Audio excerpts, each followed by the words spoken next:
able to live together in a harmonious community regardless of what our income is.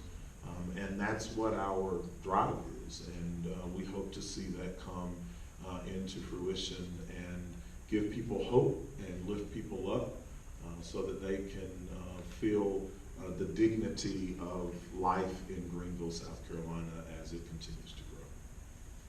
So are you seeing pressure on the neighborhood from reurbanization? Wow. Like that on my toe right now, no. Yes, there is pressure. Quite an immense amount of pressure.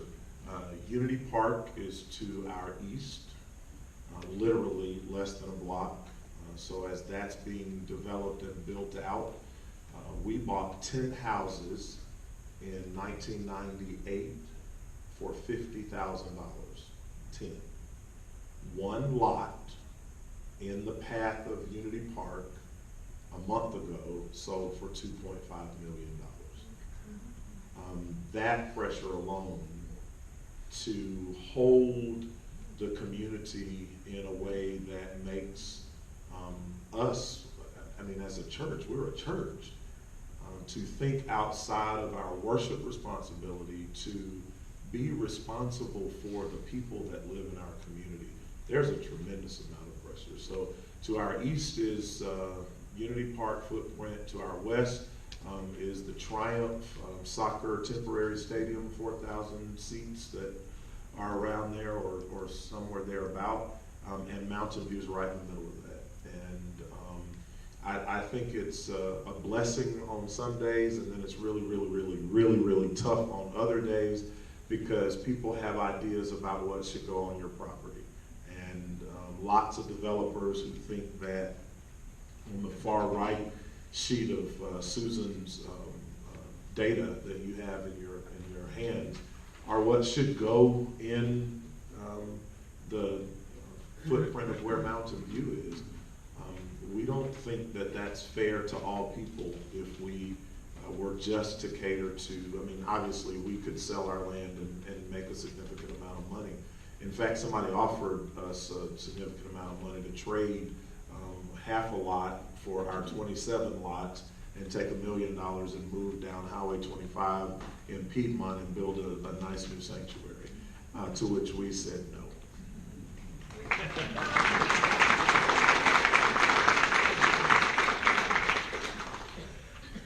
Dot, getting you in the conversation, do you have, is Sterling experiencing the same sort of pressure? And yes, to be short, yes. First of all, let me tell you what Sterling is. Sterling begins at Valentine Street and Anderson Street. If you all know, that's that straight road that takes you to St. Francis Hospital downtown. At that light of Easley Bridge Road, if you go back to the right, back up to Pendleton Street, down Pendleton, back to Anderson Street, back to Valentine Street. That whole area is considered Sterling. We had a massive renovation in Greenville, and we started booming, and downtown Greenville became a place to be. And property value increased, and I understand prosperity. I love prosperity. But I really believe prosperity grows when you share it with others. It multiplies itself. It's enough prosperity for everybody. You don't have to hold it in one bucket, keep it to yourself. But there became this thought process somewhere that the West End was moving from Pendleton Street back to the city line. Sterling is so unique. Half of it is city, half of it is county. So the city side of Sterling became West End. So in marketing the West End, the property value on that side increased. And people didn't know, I mean, we're not upset from somebody moving from Chicago, moving to the West End. They moving to the West End, that's what they were told, that's what they were sold.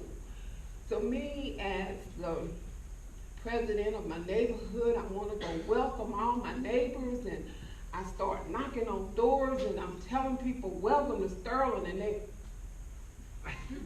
wait a minute, lady, I don't live in Sterling. I live in the West End.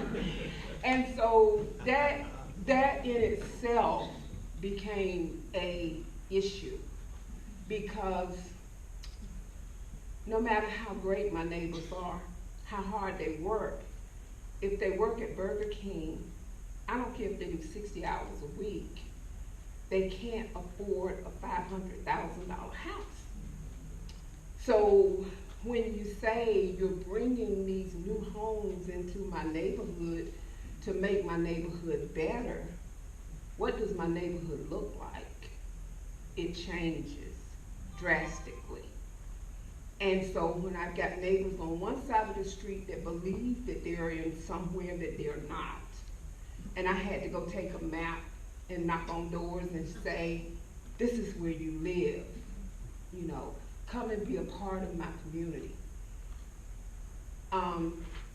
Sterling in itself is very historic, and it's a beautiful place to be, and our hearts are open and welcome to everyone. And we are just really in the fight of trying to maintain our property. We're trying to embrace the new, but at the same time, we want the new to understand the old. Well said.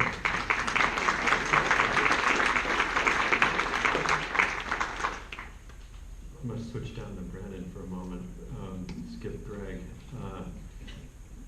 You know, we've talked a lot about housing and affordability, but there's an undercurrent there and a correlation between housing and health. Maybe you could give us some insights on that. Yeah, the first thing that I could say is housing is a human right, and healthcare is a human right. So there's your first correlation. Above and beyond that, the beauty that I have is that I get to work for a community health center. And so community health centers have been around for over 50 years, providing healthcare services with the least amount of money and doing the most good for their community. And the greater pleasure that I have is that I work for a program, Healthcare for the Homeless, in which my program ensures that people experiencing homelessness have access to healthcare, have access to prescription medication, have access to oral health and other things like that, behavioral health. And those people are a part of the community as well, and they deserve the same rights and respect that everyone else has, right? And so the other thing that we realize is that healthcare in America is really expensive. And one of the things that we really try to do is remove some of those barriers, right? Is in particular with people experiencing homelessness, if you have to decide on whether or not you're going to eat or take your insulin or buy your insulin, you're probably going to eat first, right? You're probably going to find shelter for the night to get out of the elements. You're probably not going to be worried about your hypertension.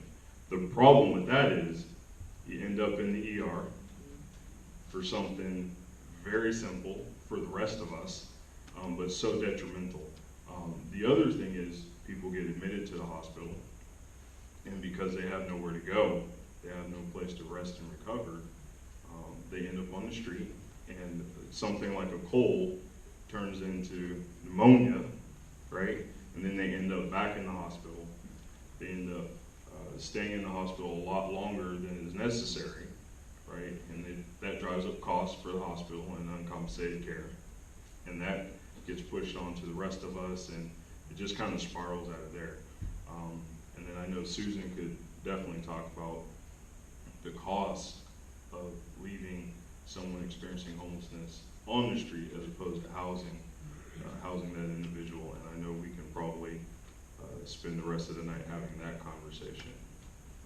But it's so important that people have access to health care. And again, I can't say it enough, health care is a human right, housing is a human right, and it's something that everyone deserves and everyone should have.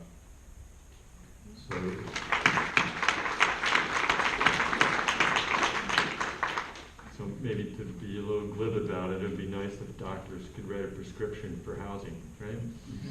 Yeah. Greg, you've obviously given us already some insights into your work and your thoughts on this issue. Maybe you can help us understand how the legacy of segregation has impacted this particular issue of affordable housing. How much time we got? As much as you need. I don't know the local history here. I know Charlotte history pretty deeply, but you know the arc of the history, even if you don't know all the names and the dates, right? The reason that it's fairly easy for neighbors to come into the Sterling neighborhood, for instance, for folks to come in from Chicago, from other places, and buy a property is because capital has been prevented from flowing to Sterling by public laws through the Homeowners Loan Corporation, the part of the New Deal program, all this